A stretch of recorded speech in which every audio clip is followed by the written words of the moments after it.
মুসলমান ঘরে ছেলেমেয়েরা, তরুণেরা, বাপেরা, এ নবী পাকের প্রেমিকেরা, খাত্তাবের বেটা ওমর ফারুক যখন এসেছিলেন ইসলামের নবীকে মিটাবার জন্য, আল্লাহ পাক তাকে ইসলামের মধ্যে ঢুকিয়ে দিল। যুগে যুগে যারা ইসলামের বিরোধী করতে চেয়েছে, আল্লাহ পাক তাদের পরিবার থেকে ইসলামের জন্য লোক তৈরি করে দিয়েছে। কিছুদিন আগে আমরা শুনেছিলাম আমেরিকার ডব্লিউ বুশ বলেছিল ইসলাম মুসলমানকে রাখবো না। আল্লাহ পাক তার কন্যাকে হাফেজে কোরআন করে আল্লাহ বা মুসলমান বানিয়ে দিয়েছে। তরুণেরা, আমার ভারতবর্ষের জমিনে আর কয়েকদিন পর আসছে 6 ডিসেম্বর, যে দিনেতে জালিমরা বাবরি মসজিদকে শহীদ করে দিয়েছিল। ওই জালিমদের মধ্যে থেকে সর্বপ্রথম যিনি আল্লাহর ঘর মসজিদে হাতুড়ি মেরেছিলেন, আমার আল্লাহ তাকে ঈমানের কলেমা পড়িয়ে দিয়ে বলেছে, তুই আমার ঘরে যখন আঘাত করেছিস আমার ঘর তৈরি করে যা। এখন পর্যন্ত সে ইসলাম কবুল করে 100টা ঘর মসজিদ বানিয়েছে। তরুণেরা, আজ আমেরিকার যুবক যুবতীরা গুগলে আমার নবী সম্বন্ধে জানতে চায়। গুগলকে জিজ্ঞাসা করে, গুগল রে বলো তো দেখি পৃথিবীর শ্রেষ্ঠ মানুষ কারা? পৃথিবীর শ্রেষ্ঠ মানুষকে তারা মডার্ন, তাই গুগলের ওপরে নির্ভর করে আছে। গুগল তাদেরকে বলে পৃথিবীর শ্রেষ্ঠ মানুষ হলো মুহাম্মাদুর রাসূল। তারা গুগলকে আবার জিজ্ঞাসা করে, এ গুগল মুহাম্মদ রাসূলের জীবনীটা দাও। মুহাম্মদ রাসূলের জীবনী তারা পড়তে লেগেছে। শিক্ষিত যুবক যুবতী আমেরিকা বলেন, ফ্রান্স বলেন, ব্রিটেন বলেন, পৃথিবীর পশ্চিমা দুনিয়া কোনো আজ আমার নবীর জীবনী পড়তে পড়তে পড়তে পড়তে তাদের ঘরের ছেলে কোনো কখন যেন নবীর প্রেমিক হয়ে গিয়ে ঈমানের কলেমা পড়ে দলে দলে দলে মুসলমান হয়ে যাচ্ছে। এ নওজোয়ান তরুণেরা, তুমি আমি যদি আজকে মসজিদকে অপমান করি, মসজিদে যদি না যাই, আল্লাহ পাক তোমাকে আমাকে আগামী দিন যখন যেতে চাইবেন ঢুকতে দেবে না। ওই মসজিদে পাহারাদার লাগিয়ে দেবে, তারা AK-47 দাঁড়িয়ে থাকবে।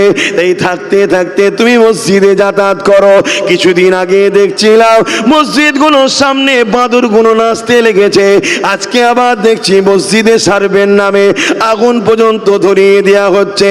এই সব কিছুর জন্য আমরাই দোষী। যদি বলেন কেমন করে দোষী? মসজিদগুলো তো যাই বুড়ো গুলো 50-60টা লোক যায়। যদি প্রতিটা মসজিদে 1-1.5 হাজার করে যুবক ছেলে ভিড় হতো, 5 ওয়াক্ত যখন মসজিদের যুবক 1-1.5 হাজার ছেলে যাতায়াত করবে, পৃথিবীর কোন বাঁদরের এত সাহস নাই আল্লাহর ঘরের সামনে যে বাঁদর নাচ দেখাবে। কেন? তারা জানে মসজিদের মধ্যে বুড়ো রয়েছে, কিছুই করতে পারবে না, তাই তো তারা সাহস ধরতে লেগেছে। তোমার আমার দোষের জন্যই তো আল্লাহর ঘরগুলো বিউজ্জতি হতে লাগলো। আজকে তুমি আমি যদি ভাবতাম এ দুনিয়ার মানুষ নিজের ঘরের জন্য লড়াই করলে, নিজের চাকরি বাকরি জমি জায়গার জন্য লিডার বানালে, কখনো যদি একবার তুমি আমি ভাবতাম এমন একটা দিন আসছে আমার ঘর ইসলামের ওপরে যখন আইন তৈরি হবে, ওই আইন সভাতে আমারও লোক থাকা দরকার আছে, সে সঙ্গে সঙ্গে চিয়া ছুড়ে মারবে, সংবিধান বিরোধী কেন তুমি কাজ করতে যাচ্ছ। এখনো যদি আজ আমি তুমি ভাবতাম, তাহলে কেন্দ্র সরকার ওয়াকফ বিল করার সাহস নিত না। নিত কি? এর কারণটা বুঝতে গেলে আমার নবী পাকের জীবন আদর্শ দিকে ফিরে যেতে হবে। আমার নবী পাক যখন লা ইলাহা ইল্লাল্লাহ আনা মুহাম্মদ রাসূলুল্লাহ বলেছিল, সঙ্গে সঙ্গে আমার নবী পাকের পিছনে যত নকল খোদা মান্যওয়ালারা ছিল আমার নবীর বিরুদ্ধে লেগে গেল। কেন? তারা ধর্মের নামে মানুষকে ভণ্ডামি করে অর্থ ইনকাম করত। তারা দেখলো মুহাম্মদ রাসূল যদি নাই কথাটা প্রচার করে দেয়, তাহলে আমাদের এই ভণ্ডমিটা বন্ধ হয়ে যাবে।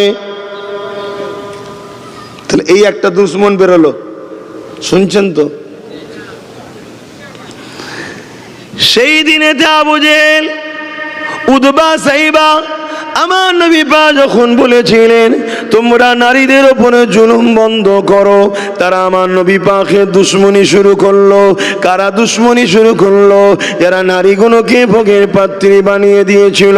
আল্লাহ নবী বলতে লাগলেন গরিবদের ঘরে তোমরা কৃতদাস দাসী বানাও না, তাদেরকে আজাদ দাও। কারা আমার নবী পাকের বিরোধী করেছিল? যারা ক্ষমতার জোরে শাসকের আসনে বসে গরিবদের ঘরে কৃতদাস দাসী বানিয়েছিল, তারা আমার নবীর বিরোধী হয়ে গেল। আল্লাহ নবী বলতে লাগলেন তোমরা মা বাপকে সম্মান করো, পিয়ার করো। আমার নবী পাকের দুশ্মনী তারা হয়ে গেল যারা মা বাপকে জুলুম অত্যাচার করত। এক কথায় আমার নবী পাকের বিরোধী কারা করেছিল? যারা মানবরূপী পশু হয়ে গিয়েছিল, ইনসাফ বিরোধী ছিল, ইনসানিয়াতের বিরোধী ছিল, গরিবদের ঘরে শোষণ করা পছন্দ করত। আর একটু যদি আগিয়ে গিয়ে বলি, যারা মানুষের প্রভু হবার শখ করেছিল, তারা আমার নবীর বিরোধী করেছিল। তারা অনেক চেষ্টা করেছিল আমার নবী পাককে ক্ষতি করার। এমনকি একদিন 40 জন বেঈমান আমার নবী পাকের ঘরটা ঘিরে ফেলেছিল আমার নবী পাককে শহীদ করে দিবার জন্য। সেই দিন বেঈমানেরা পারেনি। আজ তাদেরই অনুসরণকারীরা নবীকে তো আর সামনে পাচ্ছে না, নবীর দিনের বিরুদ্ধে এখনো লেগে আছে। আমার নজওয়ান তরুণীরা, বাপেরা, আল্লাহ নবী নূর নবী দয়া নবীর এমন দিন গেছে নবী আমার মক্কা জমিন থেকে আশ্রী পেয়ে চলে যেতে হয়েছে। তথাপিও জালিমরা আমার নবী পাকের পিছন ছাড়েনে। নবী আমার মক্কা জমিনে গিয়ে, মদিনা জমিনে গিয়ে ন্যায় সত্য ইনসাফের দাওয়াত দেয়। দলে দলে মানুষেরা আমার নবী পাকের কাছে আসতে থাকে। আল্লাহ নবী নূর নবী দয়া নবীর কাছে এসে ইমানের কালেমা পড়তে থাকে। এই খবরটা আবু জিল উতবা সাইবারকে যখন পৌঁছে গেল, তারা আমার নবী পাকের বিরোধী করার জন্য, মদিনার ওপরে হামলা করার জন্য 1000-এর ওপরে সৈন্য নিয়ে তারা গিয়েছিল। এ যুবকেরা, তরুণীরা, বাপেরা, এক কথাই যদি আমি আপনাদেরকে বলতে পারি, আমার নবী ছিল ন্যায়ের পক্ষে, অন্যায়কারীরা বিরোধী করেছিল। আমার নবী ছিল সত্যের পক্ষে, মিথ্যাবাদীরা বিরোধী করেছিল। আমার নবী ছিল গরিবদের পক্ষে, গরিবদের শোষণকারীরা বিরোধী করেছিল। আমার নবী পাক নারীদের অধিকারের পক্ষে, যারা নারীদেরকে দাস দাসী বানিয়েছিল তারা বিরোধী করেছিল। এ নওজওয়ানেরা, এই বিরোধী এত জোর পৌঁছে গেল বদর নামক স্থানেতে আমার নবী পাক সাল্লাল্লাহু আলাইহি ওয়াসাল্লামের মোকাবেলায় আবু জেহেল 1000-এর উপরে সৈন্য নিয়ে দাঁড়িয়ে গেল। আল্লাহ নবী তাদেরকে বুঝাতে লাগলে তোমরা তো মক্কা জমিনে আসো, আমি রাসূলুল্লাহ মক্কা থেকে তো চলে এসেছি, তোমরা এখনো আমার বিরোধী কেন করো? তোমরা তোমাদের ওখানে থাকো, আমি মদিনাতে তো রয়েছি।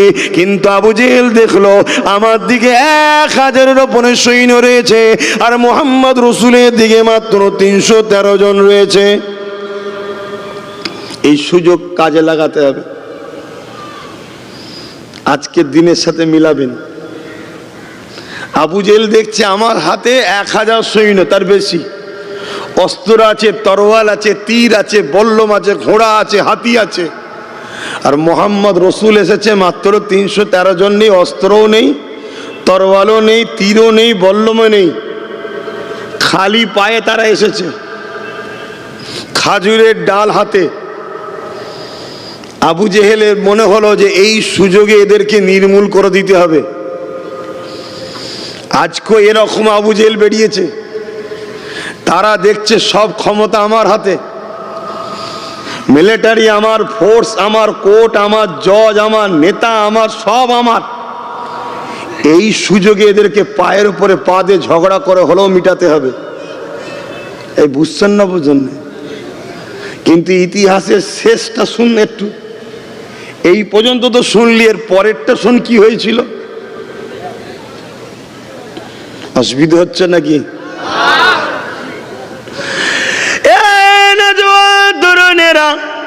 আবু জেহেল এই সুযোগটাকে কাজে লাগাবার জন্যে আল্লাহ নবী বুঝাতে চাইছিল, কিন্তু সে বুঝতে চাইল না। সে বলতে লাগলো, কোনোভাবেই শুনতে রাজি নয়, তোমার উপরে হামলা করা হবে যদি তুমি লুকাতে পারো রোখো। এইভাবে অনেক লম্বা চওড়া কথা আমার নবী পাক সাহাবাদের কাতা সিধে করতে বললে, কেননা ডিফেন্স করা হলো ফরজ, কারোর উপরে জুলুম করা খারাপ। কেউ যদি আপনার উপরে জুলুম করে, ডিফেন্স আপনাকে করতে হবে। এই ডিফেন্স করাটা হলো ইসলামে ফরজ। জান বাঁচানো হলো ফরজ, নামাজ যেমন ফরজ, জান বাঁচানোটা তেমন ফরজ। কেউ মারবে, আপনি চুপ থাকবেন, এর নাম ইসলাম নয়। আপনি কাউকে মারবেন না, এর নাম হলো ইসলাম। কিন্তু আপনাকে কেউ যদি জুলুম করে, তাকে ডিফেন্স করতে হবে। এই ডিফেন্স করতে গিয়ে যদি তার কিছু হয়ে যায়, এর জন্য কোনো দায়ী আপনি হবেন না।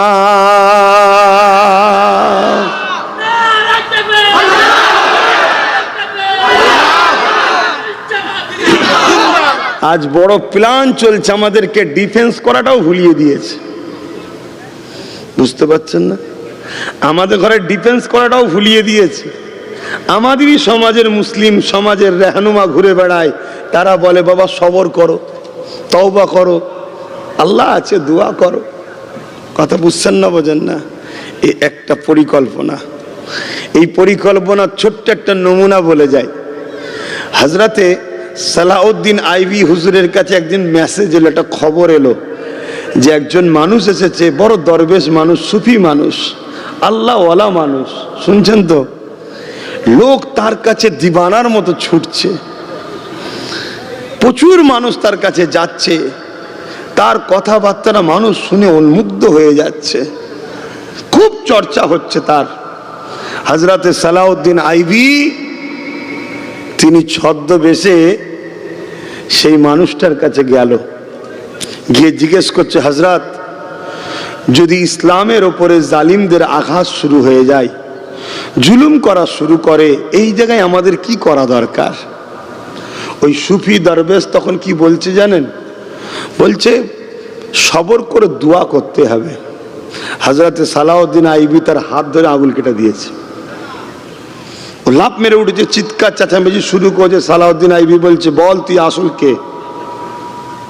নিজের চেহারা যে ছদ্মবেশে গিয়েছিল প্রকাশ করে দিয়েছে, আসলে তুই কে বল। তথ্য বেরোচ্ছে তাকে ইহুদিরা সাজিয়ে পাঠিয়েছে যাতে করে মুসলিমদের অন্তরে অন্যায়ের প্রতিবাদ করার যে সংগ্রাম, ওটা যাতে বন্ধ করতে পারে। আজকে 100 বছর ধরে আমাদের পিছনে এই প্ল্যান চলছে। সবর করো, ধৈর্য ধরো, দোয়া করো, নামাজ পড়ো, এ চলছে না? চলে না? এই সব একটা পরিকল্পনার নাটক। হ্যাঁ, নামাজের সময় নামাজ, রোজার সময় রোজা, হকের সময় হকটাও তো বলতে হবে। হ্যাঁ, ইমামে হোসাইন হুজুরের নামাজ ছিল না? ইমামে হোসাইন হুজুরের রোজা ছিল না? ইমামে হোসাইন হুজুর কি বলে রোজা হজ করেনি? তাহলে কারবালায় কি করতে গেছিল? কথা কিছু বুঝছেন? আমাদেরকে পুরো প্যারালাইসিস টাইপের করে দিয়েছে।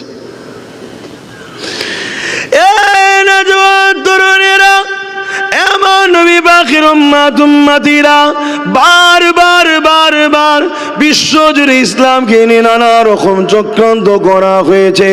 এ নওজোয়ান তরুণেরা, আল্লাহ নবী যখন মদিনার জমিনে ঘোষণা দিয়েছিল, কে আছো বাবা, চলো বদরে যেতে হবে, আবু জিল উতবা বাহিনীরা আসছে, তাদেরকে মদিনায় ঢুকতে দেওয়া যাবে না, তাদেরকে মদিনায় ঢোকার আগে রুখে দিতে হবে।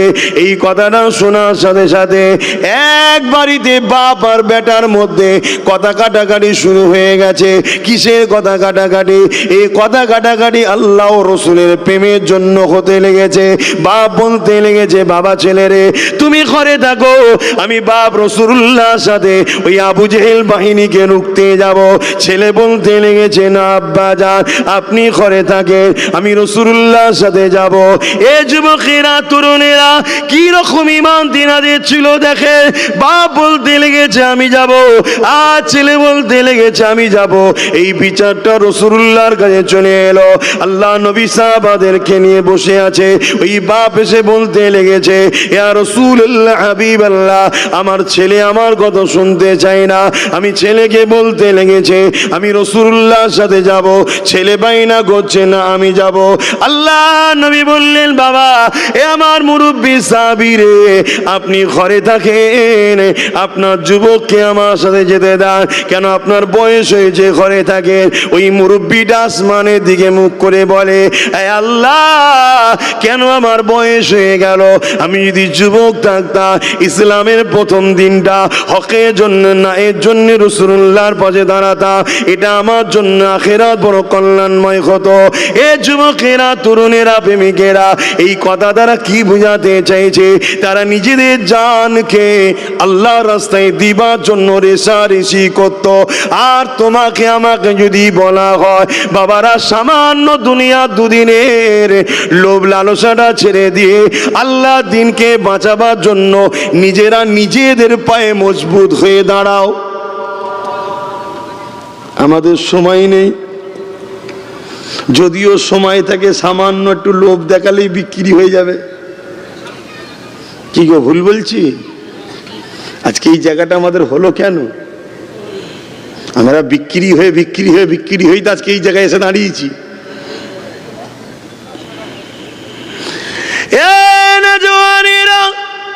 আল্লাহ নবী যখন বদরের ময়দানে আবু জেহেলকে অনেক বুঝালো, সে যখন বুঝতে চাইল না, আল্লাহ নবী সাহাবাদেরকে বললেন, বাবারা, ও যখন চাইছে না, তাহলে বাবা ডিফেন্সে তো আমাদেরকে দাঁড়াতে হবে।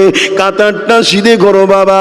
কাতারটা সিধে করতে করতে দেখা যায় নবী আমার দেখতে পেলে দুটো ছোট ছোট বাচ্চা ওই কাতারের মধ্যে দাঁড়িয়ে রয়েছে। কেননা তারাও রাসূলুল্লাহর সঙ্গে এসেছে, নবী পাকের পাশে দাঁড়িয়েছে।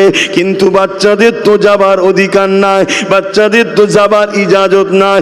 এই জন্যে তারা দুজনে পায়ের ওপরে ডিঙিয়ে দিয়ে মাথাটাকে লম্বা করে তুলতে চাইছে, যাতে নবী পাক বুঝতে পারে কোনো বড় বড় ছেলে। এজন্য তারা মাথা পায়ের ওপর ডিঙিয়ে দিয়ে তুলছে।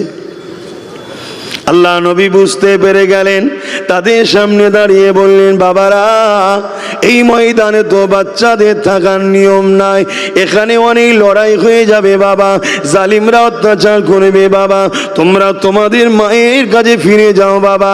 ওই বাচ্চা দুটো বলতে লাগলো, ইয়া রাসূলুল্লাহ হাবিবাল্লাহ, আমাদেরকে পাঠিয়ে দেবেন না, মায়ের সঙ্গে কথা দিয়ে এসেছি, হুজুরের সঙ্গে আমরা থাকবো। ইয়া রাসূলুল্লাহ হাবিবাল্লাহ, আমরা এই ময়দান থেকে যাব না। আর আমাদের বাচ্চার হাতে মোবাইল দিয়ে দেখেন, বাপ না দাদু যে মোবাইল দিয়ে রেখেছে, তো বাচ্চা ইসলামের জন্য কি করবে বলে?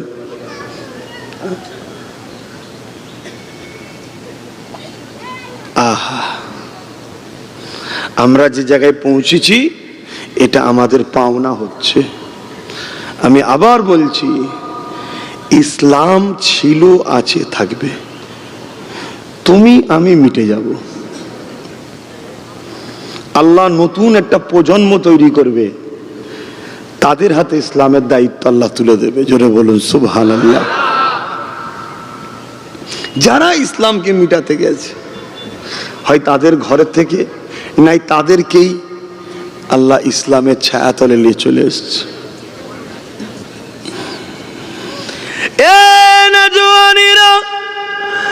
আল্লাহ নবী যখন এইভাবে দিনের দাওয়াত দিচ্ছিল, ইতিহাস সাক্ষী দিয়ে দেয়, আবু জেহেল কোনোভাবে যখন আমার নবী পাককে রুখতে পারেনি, ওই সময় আবু জেহেল একদিন মিটিং ডাকলো, কে আছো?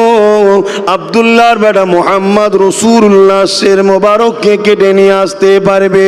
ওই মিটিংয়ে আব্দুল এমন করে, হযরত ওমর ফারুক তখন ছিল, তখন তিনি হযরত হয়নি, ওমরও হয়নি, তিনি দাঁড়িয়ে গিয়ে বলেছিল, এ আবু জেহেল, আমি পারবো, তবে তুমি কি দেবে বলো?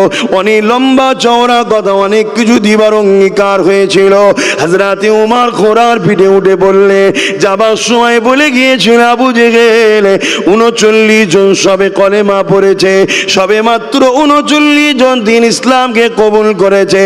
এ আবু জেহেল 40 জন আর হতে দেব না, মুহাম্মদ রাসূলের সে মোবারককে কেটে নিয়ে আসবো। আল্লাহর ফেরেশতারা বলতে লেগেছে এ আল্লাহ পাক, খাত্তাবের বেটা উমর দায়িত্ব নিয়েছে, সে তো বলছে 40 আর হতে দেব না। এ যুবকেরা, আমার আল্লাহ পাক তিনি কত ক্ষমতাশালী দেখুন। আমার আল্লাহ ফেরেশতাদেরকে জানিয়ে দিল ওরে আমার ফেরেশতারে, খাত্তাবের বেটা উমরকে যেতে দে, যেতে দে।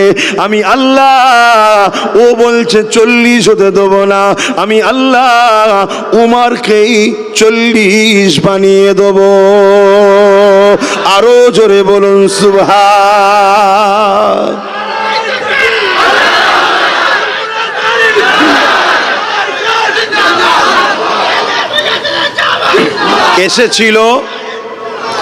এসেছিল ইসলামের নবীকে মিটাতে, আর হয়ে গেল রাসূলুল্লাহর গোলাম। ইসলামের জন্য উমর ফারুক আল্লাহর একটা খাস নিয়ামত ছিল, জোরে বলুন সুবহানাল্লাহ। এতদিন পর্যন্ত সব গোপনে গোপনে কাজ হতো। হযরত উমর ফারুক আসার পর ডাইরেক্ট কাবা শরীফে গিয়ে শাহাদত, কালেমায়ে তাওহীদ এবং কালেমায়ে শাহাদতের প্রকাশ্য ঘোষণা হলো। এটা হযরত উমর ফারুক হুজুরের অবদান। কি ওয়াজ করব তোমাদের সামনে? কে ওইদিকে কি হয়েছে, কমিটি ছেলেরা কি করছে দেখছে, কে এইদিকে দেখছে, এসব গুলো তোমাদের এই হাল কেন? হ্যাঁ, ও কমিটি কাজ করুক না, লোকজন আসছে রাস্তা দেখাচ্ছে, তোমাদের এই হাল কেন? হ্যাঁ, আমাদের এই দুর্দশার কারণ হলো আমাদের ঈমান দুর্বল হয়ে গেছে। আমাদের ঈমান দুর্বল হয়ে গেছে। ঈমানটাই তো আমরা বুঝলাম না কি জিনিস। ঈমান দুর্বল হয়ে গেছে। আল্লাহ বদরের ময়দানে ওই দুটো বাচ্চা সাহাবী মাজ আর মুআজ, দুই ভাই বলছে হুজুর আমাদেরকে সরিয়ে দেবেন না, আমরা ওয়াদা করে এসেছি মায়ের সাথে আপনার সাথেই থাকবো। কোন ময়দানে?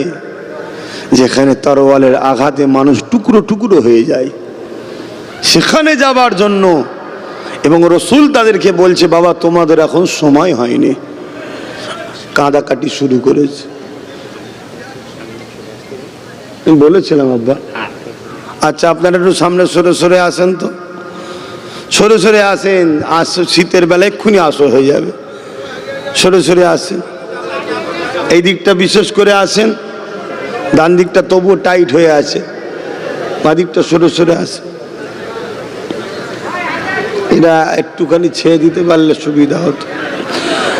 দরুদ শরীফ আল্লাহুম্মা সাল্লি আলা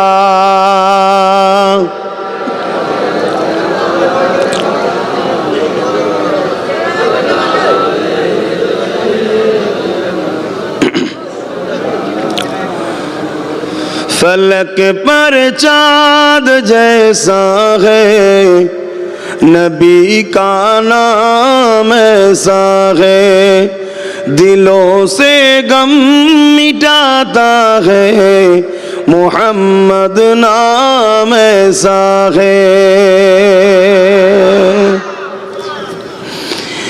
ये दिल जब गम का मारा हो मोहम्मद याद आता है, जुदा जब कोई प्यारा हो मोहम्मद याद आता है। फलक पर चाँद जैसा है, नबी का नाम ऐसा है, दिलों से गम मिटाता है, मोहम्मद नाम ऐसा है। किसी का दिल दुखाओ ना, सताओ खल्क बारी को। কারো দিলে দুঃখ দেওয়া যাবে না, দিলে আল্লাহ কষ্ট পাবে। সে মুসলিম হোক, হিন্দু হোক, আদিবাসী হোক, যে কোনো ধর্মের হোক, কাউকে কষ্ট দেওয়া যাবে না। এর নাম ইসলাম। শুনছেন তো? কেন সবাই তো আল্লাহরই সৃষ্টি। কে মানছে কে মানছে না সেটা আল্লাহ তার সাথে বোঝাপড়া করে নেবে। আমরা মানতে পেরেছি, শুকরিয়া আদায় করে বলি আলহামদুলিল্লাহ, কিন্তু আরো মানার মতো তো মানতে হবে। তা আল্লাহ সৃষ্টিকে আঘাত দিলে আল্লাহ বেজার হবেন। किसी का दिल दुखाओ ना सताओ खल्क बारी को, मेहरबानी का हर रास्ता मदीने को ही जाता है, मेहरबानी का हर रास्ता मदीने को ही जाता है। फलक पर चाँद जैसा है नबी का नाम ऐसा है, दिलों से गम मिटाता है मोहम्मद नाम ऐसा है। अल्लाहुम्मा सल्ली अला।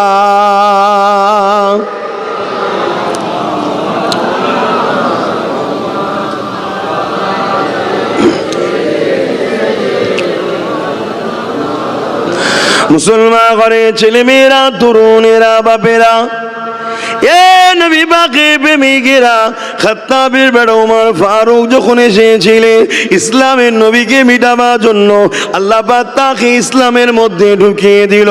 যুগে যুগে যারা ইসলামের বিরোধী করতে চেয়েছে, আল্লাহ পাক তাদের পরিবার থেকে ইসলামের জন্য লোক তৈরি করে দিয়েছে। কিছুদিন আগে আমরা শুনেছিলাম আমেরিকার ডব্লিউ বুশ বলেছিল ইসলাম মুসলমানকে রাখবো না। আল্লাহ পাক তার কন্যাকে হাফেজে কোরআন করে আল্লাহ বা মুসলমান বানিয়ে দিয়েছে। তরুণেরা, আমার ভারতবর্ষের জমিনে আর কয়েকদিন পর আসছে 6 ডিসেম্বর, যে দিনেতে জালিমরা বাবরি মসজিদকে শহীদ করে দিয়েছিল।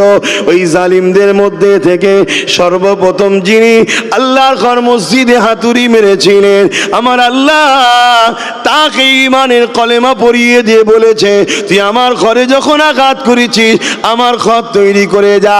এখন পর্যন্ত সে ইসলাম কবুল করে 100টা ঘর মসজিদ বানিয়েছে। তা কি বুঝলেন? আমাদের প্রয়োজন নেই আমার আল্লাহর। আমরা যদি আল্লাহ ভুলে যাই, রসুল ভুলে যায়, আমরা ধ্বংস হয়ে যাব। আমার আল্লাহ তিনি যথেষ্ট, তিনার দিনের জন্য, তিনার ঘরের জন্য।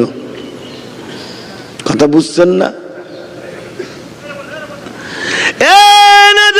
তরুণীরা, আজ আমেরিকার যুবক যুবতীরা গুগলে আমার নবী সম্বন্ধে জানতে চায়।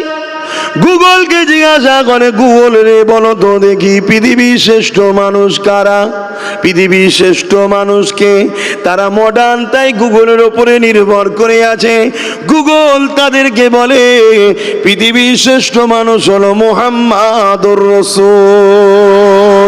তারা গুগলকে আবার জিজ্ঞাসা করে, এ গুগল মুহাম্মদ রাসূলের জীবনীটা দাও। মুহাম্মদ রাসূলের জীবনী তারা পড়তে লেগেছে। শিক্ষিত যুবক যুবতী আমেরিকা বলেন, ফ্রান্স বলেন, ব্রিটেন বলেন, পৃথিবীর পশ্চিমা দুনিয়া কোনো আজ আমার নবীর জীবনী পড়তে পড়তে পড়তে পড়তে তাদের ঘরের ছেলে কোনো কখন যেন নবীর প্রেমিক হয়ে গিয়ে ইমানের কলেমা পড়ে দলে দলে দলে মুসলমান হয়ে যাচ্ছে। এ নওজোয়ান তরুণেরা, তুমি আমি যদি আজকে মসজিদকে অপমান করি, মসজিদে যদি না যাই, আল্লাহ পাক তোমাকে আমাকে আগামী দিন যখন যেতে চাইবেন ঢুকতে দেবে না। ওই মসজিদে পাহারাদার লাগিয়ে দেবে, তারা AK-47 দাঁড়িয়ে থাকবে। তাই থাকতে থাকতে তুমি মসজিদে যাতায়াত করো। কিছুদিন আগে দেখছিলাম মসজিদগুলোর সামনে বাদুরগুলো নাচতে লেগেছে। আজকে আবার দেখছি মসজিদে সার্ভের নামে আগুন পর্যন্ত ধরিয়ে দেওয়া হচ্ছে। এই সব কিছুর জন্য আমরাই দোষী। যদি বলেন কেমন করে দোষী? মসজিদগুলো তো যাই বুড়ো গুলো 50-60টা লোক যায়। যদি প্রতিটা মসজিদে 1-1,500 করে যুবক ছেলে ভিড় হতো, 5 ওয়াক্ত যখন মসজিদের যুবক 1-1,500 ছেলে যাতায়াত করবে, পৃথিবীর কোনো বাঁদরের এত সাহস নাই আল্লাহর ঘরের সামনে যে বাঁদর নাচ দেখাবে। কেন? তারা জানে মসজিদের মধ্যে বুড়ো রয়েছে, কিছুই করতে পারবে না। তাই তো তারা সাহস ধরতে লেগেছে। তোমার আমার দোষের জন্যই তো আল্লাহর ঘর কোনো বিউজ্জতি হতে লাগলো। আজকে তুমি আমি যদি ভাবতাম এ দুনিয়ার মানুষ নিজের ঘরের জন্য লড়াই করলে, নিজের চাকরি বাকরির জমি জায়গার জন্য লিডার বানালে, কখনো যদি একবার তুমি আমি ভাবতাম এমন একটা দিন আসছে আমার ঘর ইসলামের ওপরে যখন আইন তৈরি হবে, ওই আইন সভাতে আমারও লোক থাকা দরকার আছে, সে সঙ্গে সঙ্গে চিয়ার ছুঁড়ে মারবে, সংবিধান বিরোধী কেন তুমি কাজ করতে যাচ্ছ। এখনো যদি আজ আমি তুমি ভাবতাম, তাহলে কেন্দ্র সরকার ওয়াকফ বিল করার সাহস নিত না। নিত কি? আমার আজ বুঝছেন তো নাকি? ইসলাম শুধু পরকালের নাম নয়, ইসলাম রব্বানা আতেনা ফিদ দুনিয়া, আগে দুনিয়ার ভালাই শিখিয়েছে, অফিল আখিরাত হাসানা, পরে আখিরাতের কথা বলেছে। আজকে আমাদের দোষই তো আমরা ঠকলাম নাকি? তাহলে কাকে দোষ দেবো, কাকে গাল পাড়বো? ঘরের দরজা খুলে আলমারি খুলে সোনা দানা যদি রাত্রিরে বাইরে সেজিয়ে রাখো, চোর চুরি করবে না? ৭৭ বছর ধরে আমাদের টাকা যখন ঝেড়ে খাচ্ছে দেখছো, আমার তোমার মুখে প্রতিবাদ নেই, লড়াই নেই, কারা স্বপ্ন নেই। তা আজকে কেন্দ্র সরকারের ঝোঁক গেছে, চল আইন করে সব খেয়ে নেবো। ও তো পেট বড়, দুনিয়ার পুরো দেশটাকে বিক্রি করে খেয়ে ওর কলজা এখনো ভরে নেবেন, আমাদের পিছনে লেগেছে। কিন্তু এর পিছনে আমাদেরও দোষ আছে না নাই? এক কথা বলছে না তো, আমরাই তো সুযোগ দিয়েছি।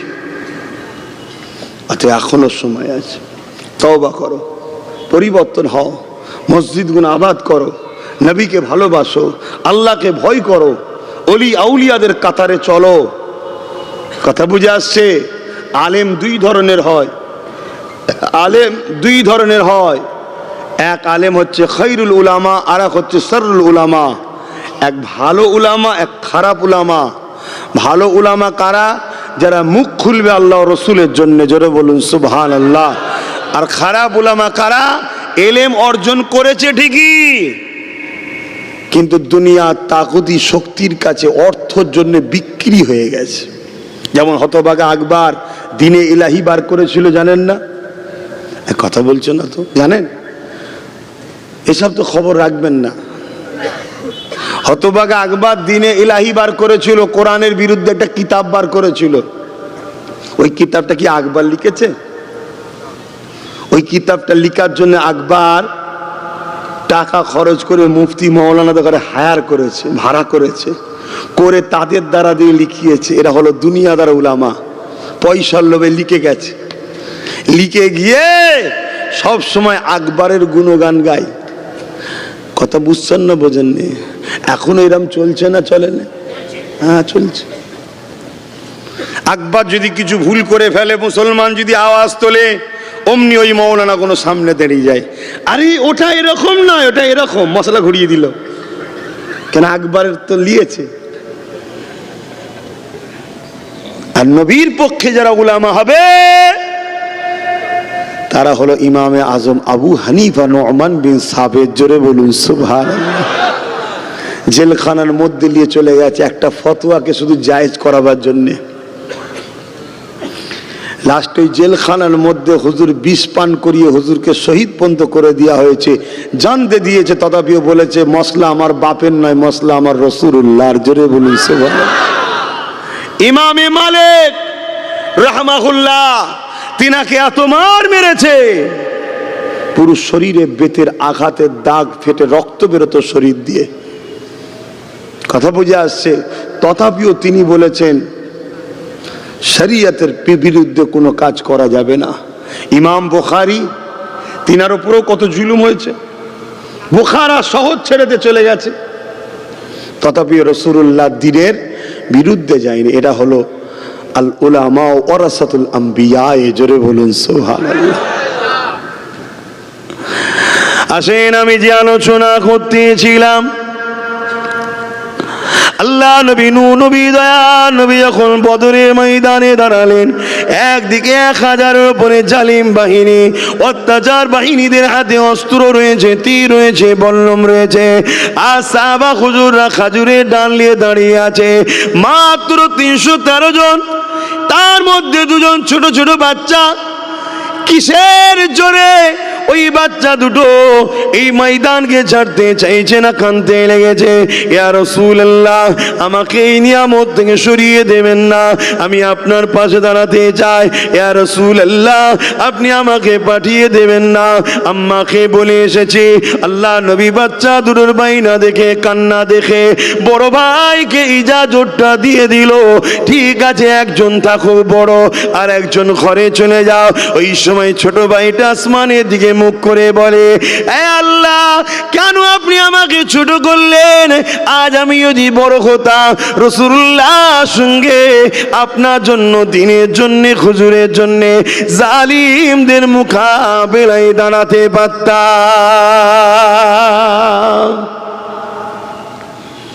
তাদের নেশা ছিল আল্লাহর জন্য কুরবানি হবে। আর আজকে কুরবানি হতেও বলা হচ্ছে না, শুধু বলা হচ্ছে এমন কাজ করো না, এমন লোকের সাথ দিও না যারা তোমাদের সহযোগিতা নিয়ে ওপরে উঠে দিনের ক্ষতি করবে, তাদেরকে সাহায্য করো না। সামান্য ভিক্ষাতে বিক্রি হয়ে যাচ্ছে আমার কম। যদি বলা হয় আসো, এক মাসের জন্য পুরো কলিকাতা স্তব্ধ করে 50 লক্ষ লোক বসে থাকবো, কিচ্ছু করবো না, কারো বিরুদ্ধে যুদ্ধ লড়াই নয়, একটাই কথা থাকবে, সংবিধান বিরোধী কাজ হচ্ছে, আমার মসজিদ, আমার ওয়াকফ, আমার মাদ্রাসা আমায় ফিরিয়ে দাও। 50 লক্ষ লোক চলো কলকাতায় গিয়ে চুপ করে বসে থাকবো। আমার কমই তখন বললো, আমার দোকানে যেতে হবে, হাটে যেতে হবে, ওষুধ কিনতে হবে, ডাক্তার দেখাতে হবে, আমার ব্যবসা হবে, চাষ করতে হবে। কি সময় আছে? বলো বলো, সময় কই? আর সাহাবা হুজুরদের ঈমান কেমন? হ্যাঁ, কিসের জোরে তারা জিতেছে? সংখ্যার জোরে? আল্লাহ নবী, নূহ নবী, দয়া নবী যখন ছোট ভাইকে চলে যেতে বললো, বড় ভাইকে ইজাজতটা দিয়ে দিল। এ যুবকেরা কান্না করতে করতে হঠাৎ আল্লাহ পাক তিনার মাথাতে একটা বুদ্ধি দিয়ে দিল। তিনি বলতে লাগলেন, ইয়া রাসূলুল্লাহ, হাবিবাল্লাহ, যুদ্ধের ময়দানে তো মাথাই লম্বা ছোট বড় কথা নয়, যার ক্ষমতা বেশি সে যেতে পারবে। ইয়া রাসূলুল্লাহ, হাবিবাল্লাহ, আমাকে ইজাজতটা দেন, আপনি আমার বড় ভাই মাথায় লম্বা হতে পারে, ওর সঙ্গে আমাকে কুস্তিতে লাগান, আমার গায়ে ক্ষমতা বেশি, ওকে পরাজিত আমি করে দেবো। এর নেশা এত চেট কিসের? আল্লাহর রাহে শহীদ হবার জন্য, তাই তো নাকি? কিন্তু লড়াইয়ের ময়দান এসব অজ বন্ধ হয়ে গেছে, আর এসব মাদ্রাসা থেকে এইসব সিলেবাস পড়ানো বন্ধ হয়ে গেছে। একে কিতাবুল মাগাজি বলা হয়, বুখারীর কিতাবুল মাগাজির অধ্যায়ের মধ্যে আছে। এগুলো টোটাল পড়ানো বন্ধ করে দিয়েছে। কেন বন্ধ করে দিয়েছে? জালিমরা ভয় করে এসব আলোচনা শুনলে হয়তো মোস্তফার গোলামদের ঈমান তাজা হবে। শুনছেন তো নাকি? তাই বন্ধ করে দিয়েছে। তা আমি একটু আলোচনা করছি, আপনাদের অসুবিধা হচ্ছে?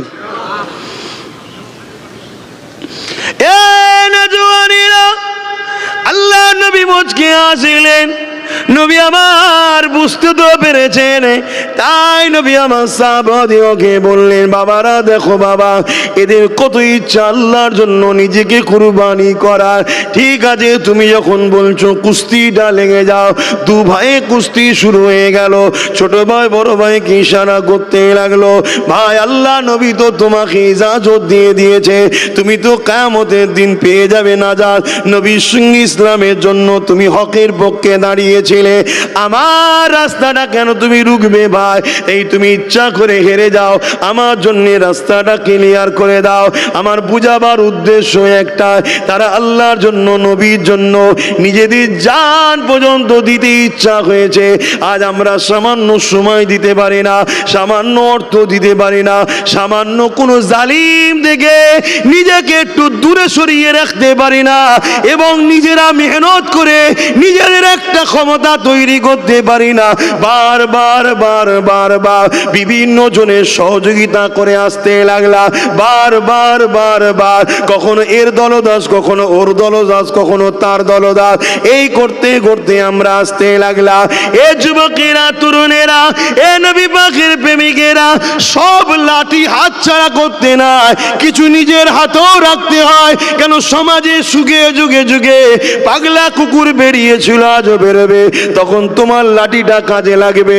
এই জন্যই তো বোঝাতে চাইছে, তাদের মধ্যে কোনো লোভ লালসা ছিল না, তাদের মধ্যে ঈমানের চেতনা এত ছিল।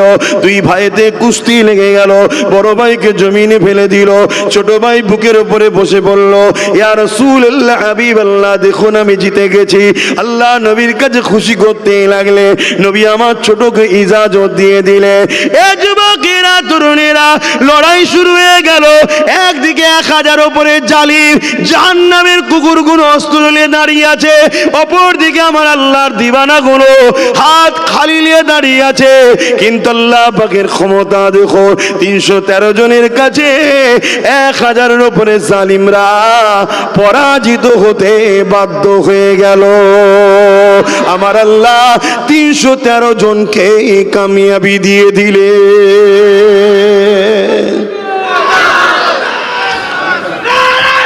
আল্লাহ, এতে কি আমরা কি শিক্ষা পেলাম? কি শিক্ষা পেলাম? যে কামিয়াবির জন্য সংখ্যা লাগে না, কামিয়াবির জন্য ঈমান লাগে, প্রেম আদব লাগে। কামিয়াবির জন্য সংখ্যা লাগে না, সংখ্যা লাগে না। চীনে বাদশাহ হারুন আর রশিদের প্রধান সেনাপতির নেতৃত্বে চীনে একটা লড়াই হয়েছিল। ইসলামের অনুসারীদের সংখ্যা ছিল মাত্র 30,000, আর চাইনিজদের সংখ্যা ছিল 15 লক্ষ। গল্প শোনাচ্ছি না, বুখারীর হাসিয়া খুলুন, গল্প শোনাচ্ছি না আপনাদের ঘরে। তার মধ্যে যে মুকাদ্দমার মধ্যে হাসিয়ার ভূমিকায় সেই জায়গায় নোট হয়েছে, এবং বহুত কিতাবের মধ্যে এটা প্রকাশিত হয়েছে যে বাদশাহ হারুন আর রশিদের প্রধান সেনাপতির নেতৃত্বে 30,000 ইসলামের অনুসারী খালি হাতে শুধু ঘোড়া দিয়ে লড়াই করেছিল। 15 লক্ষ চাইনিজ, তারা পালাবার রাস্তা খুঁজে পায় না। এটা কিসের জোর ভাই? কথা বলেন, কিসের জোর এটা? এই তাকতটা হলো ঈমানের পাওয়ার। জোরে বলুন সুবহানাল্লাহ। ঈমানটা কি? ঈমানটা কি?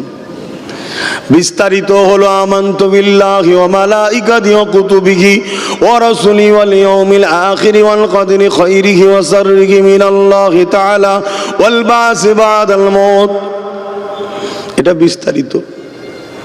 আর একেবারে শর্ট করে আপনাকে বোঝাচ্ছি, মা আতাকুমুর রাসূলু ফাখুযুহু ওয়া মা নাহাকুম আনহু ফান্তাহু। আল্লাহ জানিয়ে দিল, রাসূল যা দিচ্ছে নে নে, নবী যা ছাড়তে বলেছে ছেড়ে দে। এ যুবকেরা, তরুণেরা, বাপেরা, রাসূল আমাদের জন্য মডেল। লাকাদ কানা লাকুম ফি রাসূলিল্লাহি উসওয়াতুন হাসানা। নবী পাক হলেন আমাদের মডেল। তাই ঈমানটা হলো নূর নবীকে অন্তর থেকে আদব ভালোবাসার নাম।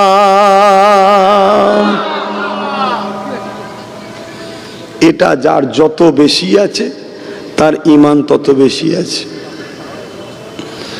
যার এখানটা দুর্বল, সে সামান্য জালিমদের চমকানো দেখে ঘাবড়ে যায়।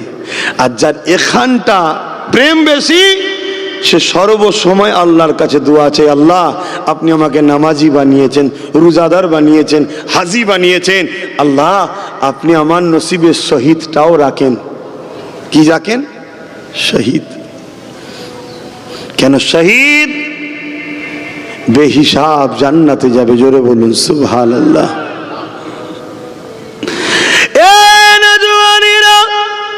আল্লাহ বাজারে কিয়ামত করবেন, জান্নাতীরা জান্নাতে চলে যাবে, জাহান্নামীরা জাহান্নামে চলে যাবে। আমার আল্লাহ পাক জান্নাতীদের উদ্দেশ্য করে বলতে লাগবে, এ আমার জান্নাতি বান্দা বান্দিরা, আমার দুনিয়া জমিনে তোমরা ছিলে, আমি আল্লাহ আমার হুকুমকে মেনেছো, আমার কথা মতো চলেছো, আমি আল্লাহতে খুশি হয়ে তোমাদের ঘরে আমার চিরশান্তি জান্নাতটা দিয়েছি। এখন তোমরা বলো, আমার জান্নাত তোমাদের বেশি পছন্দ না দুনিয়াটা বেশি পছন্দ? সবাই বলতে লাগবে, আল্লাহ আপনার জান্নাতের তো কোনো তুলনা হয় না, দুনিয়াটা কিছুই নয়, আপনার জান্নাতে এত শান্তি। আমরা উলামাদের মুখ থেকে শুনেছিলাম, আলেমের মুখ থেকে শুনেছিলাম, কিতাবে আমরা পড়েছিলাম, কিন্তু আজ যেটা পড়েছি যেটা শুনেছি ওর থেকে অনেক বেশি আপনার জান্নাতটা সুন্দর, অনেক বেশি নিয়ামত, অনেক বেশি শান্তি। আমার আল্লাহ পাক বলতে লাগবে, তাহলে তোমরা কি দুনিয়া জমিনে আর যেতে চাও?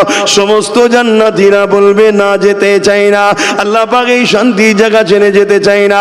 কিন্তু একদল মানুষ দাঁড়িয়ে গিয়ে বলবে, আল্লাহ আমরা দুনিয়া জমিনে যেতে চাই। আমার আল্লাহ পাক বলতে লাগবে, আমার বান্দারা, কি এমন নিয়ামত দুনিয়ায় রয়েছে, কি এমন শান্তি দুনিয়ায় আছে, কি এমন পছন্দ যে দুনিয়ায় আছে যেটা আমার জান্নাতে তোমরা পেলে নে? আমার জান্নাতের যে কোনটা তোমাদেরকে ভালো লেগেছে, যে ভালোবাসায় তুমি দুনিয়াতে যেতে চাইছো? এ যুবকেরা, তরুণেরা, এ নবী পাকের প্রেমিকেরা, এ দুনিয়া চিরস্থায়ী নয়, চলে একদিন যেতে হবে। ওই সময় বান্দা গুলো বলতে লাগবে, এ আল্লাহ পাক দুনিয়া জমিনে আপনার পক্ষে থাকার জন্য, ন্যায়ের পক্ষে থাকার জন্য, ইনসাফের পক্ষে থাকার জন্য, রাসূলুল্লাহর পক্ষে থাকার জন্য, হক কথা বলার জন্য, জালিমরা যখন জুলুম করতে এসেছিল তাদের ডিফেন্সে আমরা নেমেছিলাম। আল্লাহ তাদের তরোয়ালের আঘাতে, তাদের বুলেটের আঘাতে, তাদের বোমের আঘাতে আমাদের শরীরগুলো যখন ছিন্ন বিচ্ছিন্ন হতে লেগেছিল, ওই সময় ভাবতে লেগেছিলাম যে আল্লাহ জান দিয়েছে, ওই আল্লাহর জন্য আমি জানটা দিয়ে দিলাম, এর থেকে বড় মৃত্যু আর কি হতে পারে? ওই যে মজা, ওই যে মৃত্যুর সময় মজাটা লেগেছিল যে আল্লাহর জন্য আমরা মরলাম, এই সময়ের মতো শান্তি মজা আপনার জান্নাতেও না।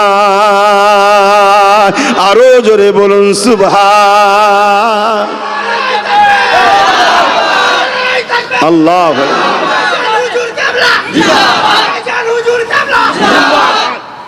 খুব ভালো করে বোঝেন বাপ, জুলুম ইসলামে হারাম, লুটা ইসলামে হারাম, কোনো মানুষের অধিকার মারা ইসলামে হারাম, কোনো মানুষের বিষয়ে মিথ্যা সাক্ষী দেওয়া ইসলামে হারাম, কোনো মানুষের ক্ষতি সাধনা করার কথা ভাবাও ইসলামে হারাম।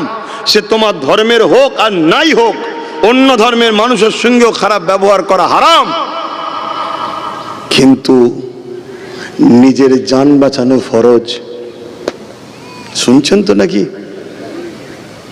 কিন্তু হায় হায় আমার কম, আজকে তো আমরা প্যারালাইসিস রোগীর থেকেও খারাপ হয়ে গেছি।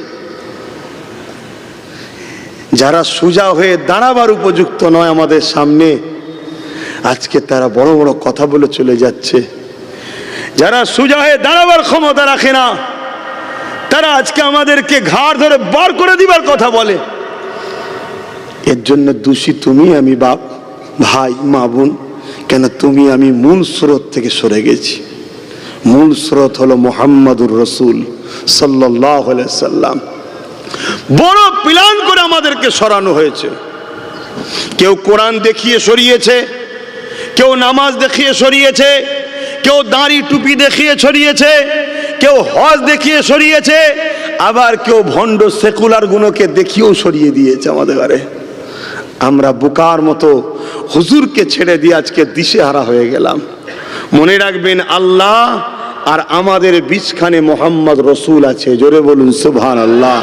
মোহাম্মদ রসুলকে আল্লাহ পাঠিয়েছেন আমাদের সঙ্গে আল্লাহর সম্পর্ক তৈরি করার জন্য। জোরে বলুন সুবহানাল্লাহ। অতএব নবীর কদমে আমাদেরকে যেতে হবে, নবীর মহব্বত, নবীর আদব আমাদের হৃদয়ে বাড়াতে হবে, তবে আমরা এই বিপদ থেকে উদ্ধার হব, যেটা আমাদের জন্য ঈমান হবে। কথা কিছু বুঝতে পারছেন?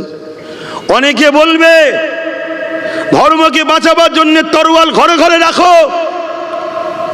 অনেকে বলবে ধর্মকে বাঁচাবার জন্য সন্তান বেশি বেশি করে লাও। এসব জ্ঞানের খবর আমাদের কাছে নয়। আমি একজন ইসলামের ঘরে সন্তান হিসেবে বলি, ধর্মকে বাঁচাবার জন্য অস্ত্র লাগে না, তরোয়ালকে লাগে না। সন্তান কম বাড়াবার জন্য মেয়েদের ঘরে মেশিন বানাতে লাগবে না। সন্তান তৈরি করার মেশিন বানাবার দরকার নেই মায়েদের ঘরে। ধর্মকে বাঁচাবার জন্য নিজেকে তোমার ধর্মের নবী মুহাম্মদ রসুলের সুন্নতে জীবন গড়ো, আদর্শ তৈরি করো। এতেই তোমার ধর্ম দ্রুত খুশবু ছড়াবে। জোরে বলুন সুবহানাল্লাহ। এটা কোনো টয়লেট নয়, এটা ইসলাম।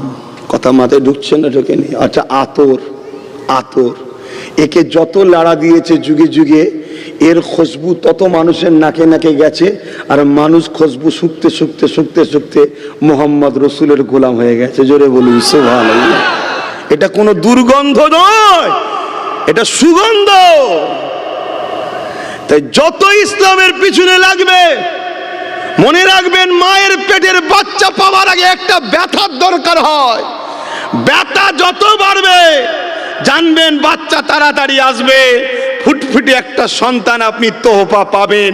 তা ইসলামের ওপরে যত ব্যথা বাড়বে মনে রাখবেন ফুটফুটে সন্তান নতুন নতুন করে আবার ইসলামে ঢুকবে। জোরে বলুন সুবহানাল্লাহ, আরো জোরে বলুন সুবহানাল্লাহ। এতে ঘাবড়াবার কিছু নেই।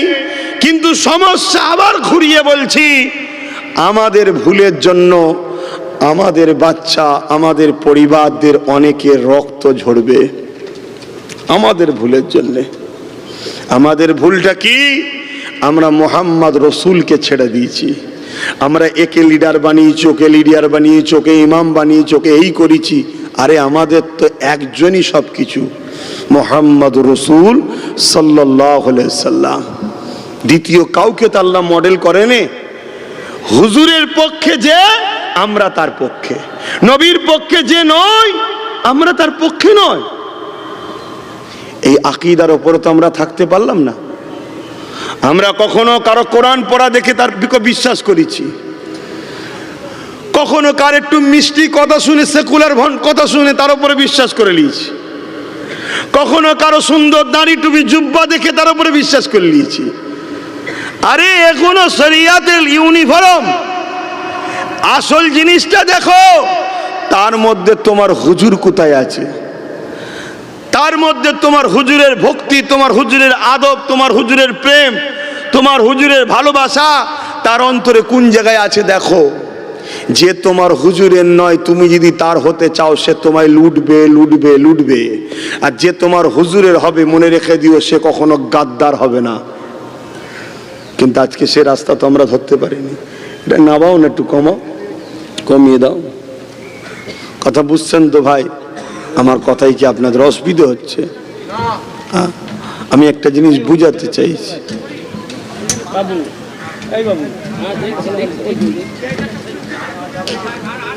থাক থাক, আমি একটা জিনিস বুঝাতে চাইছি। আজকের এই মুসিবতে আমাদেরকে আল্লাহ সাহায্য ছাড়া বাঁচার উপায়, জোরে বলুন, নাই। আল্লাহ সাহায্য তারা পাবে কারা?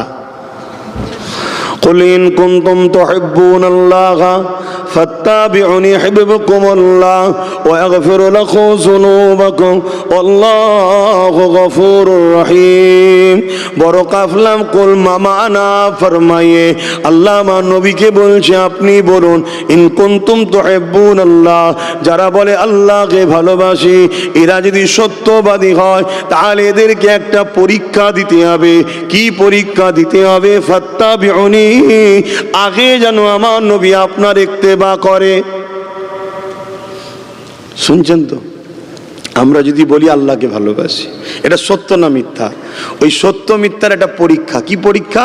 আগে নবীর ইত্তেবা করতে হবে, নবীর অনুসরণ করতে হবে। এ নওজওয়ানেরা, মনে রাখবেন ইত্তেবা তাকে করা যায়, অনুসরণ তাকে করা যায় যার উপরে মোহাব্বত ভালোবাসা থাকে।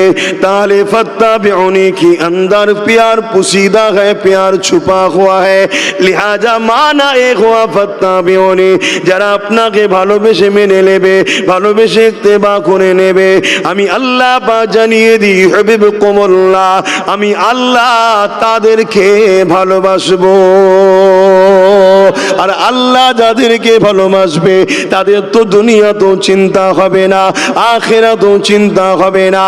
এ নওজওয়ান তরুণেরা, যুগে যুগে জালিমরা এসেছে, নমরুদ এসেছে, ফিরাউন এসেছে, সাদ্দাদ এসেছে, আবু জেহেল, উতবা, সাইবা এসেছে, যুগে যুগে তারা চেষ্টা করেছে ইসলামের উপরে আঘাত দিবার, কিন্তু মনে রাখবেন অল্প সংখ্যক মানুষ নিয়ে আমার আল্লাহ পাক তিনার দিনকে তাদের দ্বারা হিফাজত করেছে।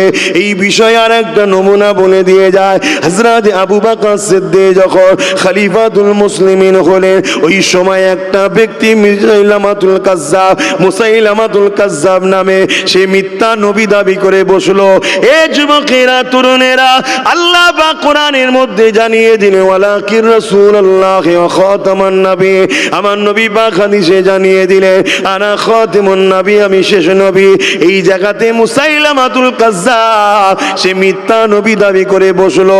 তাই আমার নবী সাহাবী হযরত আবু বকর সিদ্দিক সাহাবা হুজুরদের সঙ্গে আলোচনা করতে লাগলো, এ আমার নবী সাহাবারা, মুসাইলামাতুল কাজ্জাব এভাবে মিথ্যা নবী দাবি করেছে, এর ব্যাপারে কি করা আমাদের দরকার? আল্লাহ নবী সাহাবারা বলেছিলেন, এ খলিফাতুল মুসলিমিন, আমিরুল মুমিনিন হযরত আবু বকর সিদ্দিক, আপনি যেটা ফয়সালা করবেন ওইটাকেই আমরা মেনে নেব।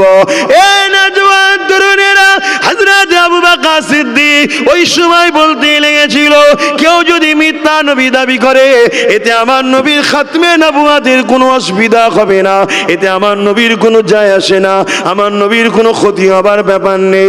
তবে মনে রাখবেন, আমরা যে মোহাব্বত করি বলি, এর তো একটা ইজহার দেওয়া দরকার, এর তো একটা প্রমাণ পরিচয় দেওয়া দরকার। তাই নবী পাকের সাহাবী হযরত আবু বকর সিদ্দিক সাহাবা হুজুরদের মধ্যে থেকে 10,000 যুবক সাহাবাকে একাট্টা করলেন।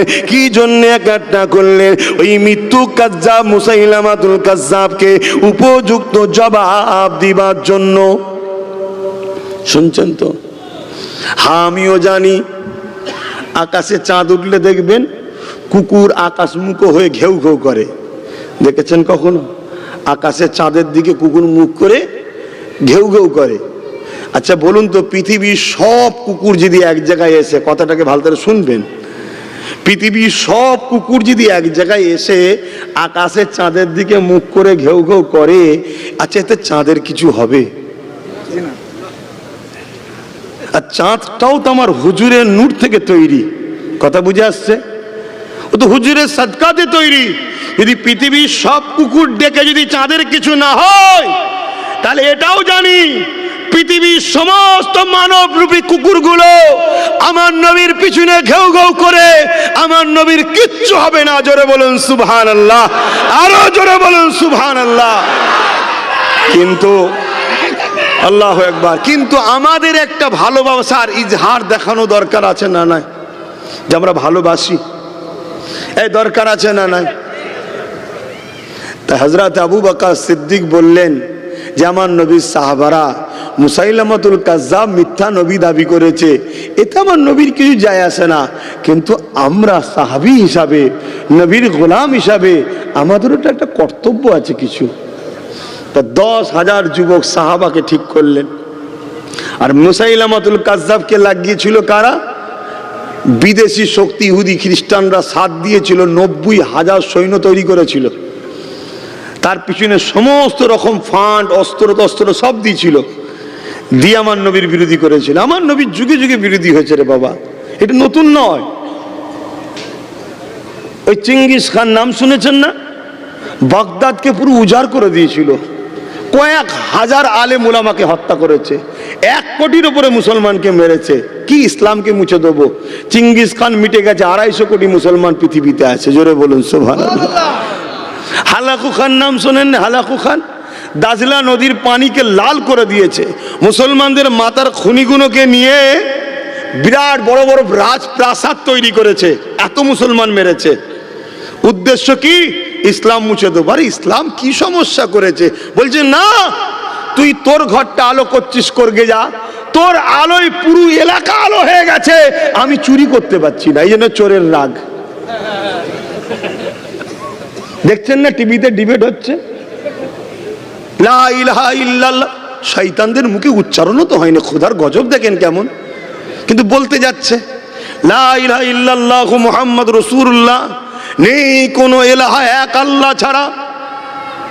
দেখছেন না ডিবেট করছে, করতে গিয়ে বলছে এক আল্লাহ ছাড়া কোনো উপাস্য নেই, ঘরে বলকে যাও, বাইরে বলছো কেন? কিছু বুঝছেন না, বোঝেন না? তার মানে কি এমন আলো ইসলাম জ্বালিয়েছে, ওই আলোতে পুরো এলাকা আলো হয়ে গেছে। তো আরে তোমাদের এলাকায় ধরুন একটা বড় লোক আছে, উঁচু বাড়ি, তার বাড়িতে অনেক আলো জ্বালিয়েছে, সেই আলো পুরো গ্রাম আলো। চোর এসে দেখছে ধরি এর বাড়িটা নেই, নয় চুরি করতাম, আশপাশের বাড়িগুলো তো চুরি করলে চলতো, কিন্তু এর আলোই পুরো আশপাশের বাড়ি আলো হয়ে গেছে, রাগ হবে না চোরের ওই বাড়িওয়ালার উপরে? তাই ইসলামের আলোয় পৃথিবীর অন্ধকারগুলো কেটে যাচ্ছে, সব অন্ধকার ছেড়ে ছেড়ে মানুষ আলোর দিকে আসছে। হাকিকতটা শোনো, এজন্য রাগ, এজন্য রাগ। কিন্তু তোমাকে আমাকে মেরে কেউ যদি মনে করে ইসলামের বাতি বুঝিয়ে দেবো, তাকে বলবো তোরদের পূর্বপুরুষ চিঙ্গিস খানকে একবার দেখেলে, হালাকু খানকে দেখেলে, মিটে গেছে। হতভাগা আকবরকে দেখ, তার কবর কোথায়, তার সমাধি কোথায়, তার ছেলে পুলে কে আছে, কোনো খোঁজ খবর নেই। আর আমার মুজাদ্দেদ আল পেসানিকে দেখ, আকবরের বিরুদ্ধে লড়াই করেছিল, আজও কোটি কোটি লোক মুজাদ্দেদ আল পেসানির দরবারে যাচ্ছে। জোরে বলুন সুবহানাল্লাহ, আরো জোরে বলুন সুবহানাল্লাহ।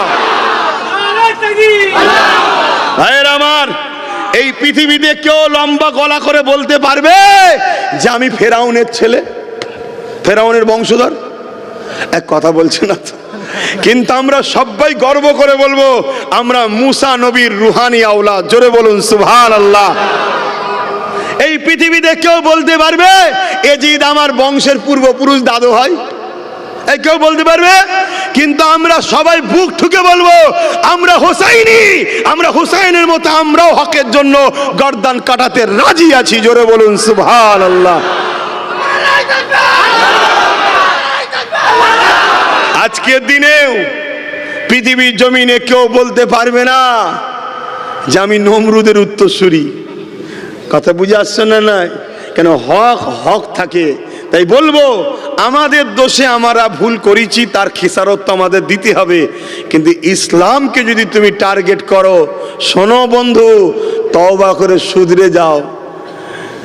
না হয় খোঁড়া মশা দিয়ে আল্লাহ নমরুদ পৃথিবীর রাজাকে সাইজ করে দিয়েছে, তোর মতো ফুটো নেতাকে সাইজ করতে আল্লাহর সময় লাগবে না।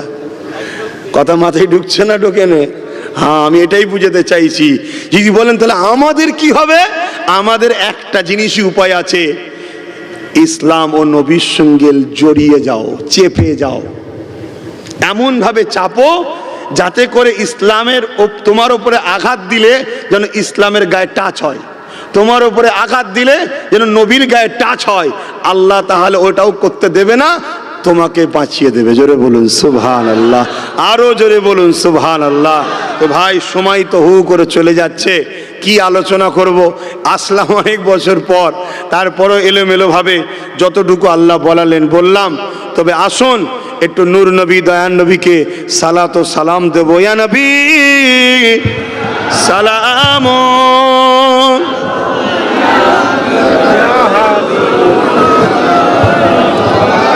থাক থাক।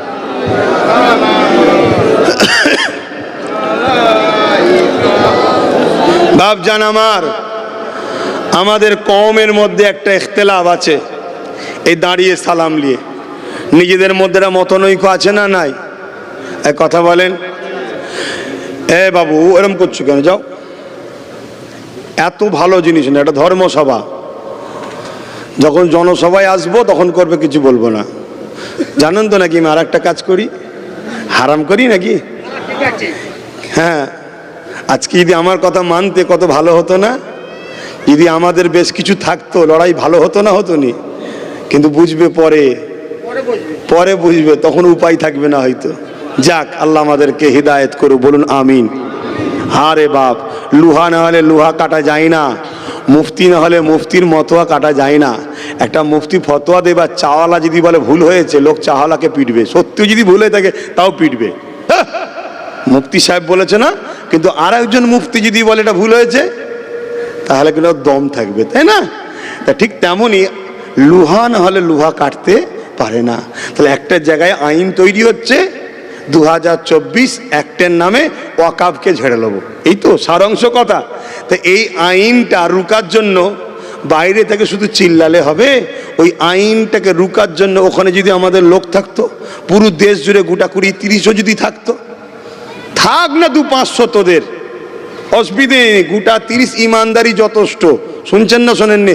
মাত্র চেয়ার ছুঁড়ে মাথায়, সংবিধান বিরোধী কাজ করবি কেন? কি করতো না? কিন্তু আমাদের আছে? নেই তো। আমরা যেগুলোকে আপন মনে করেছি সব ঘোলা আন্ডা, ঘোলা আন্ডা, সব ঘোলা। হাতির দেখাবার দাঁত আলাদা, চিবোবার দাঁত আলাদা। এইসব দাঁত দেখিয়েছে এক, এখন কাজ করছে আর এক। সব রসুন দেখেছেন, বাড়িতে রসুন রান্না হয় না? রসুন খান তো নাকি? ওই রসুনে দেখবেন, আজকে ঘরে গিয়ে ভালো করে দেখবেন আমার কথাটা, রসুনের মাথাগুলো দেখবেন বিভিন্ন সরে সরে কম বেশি থাকে, আলাদা আলাদা থাকে, কোনটা আগে কোনটা পিছনে। কথা বুঝে আসছে? কোন রসুনটা একটু বেশি লম্বা, তাই মাথাগুলো একটু উল্টো পাল্টা থাকে।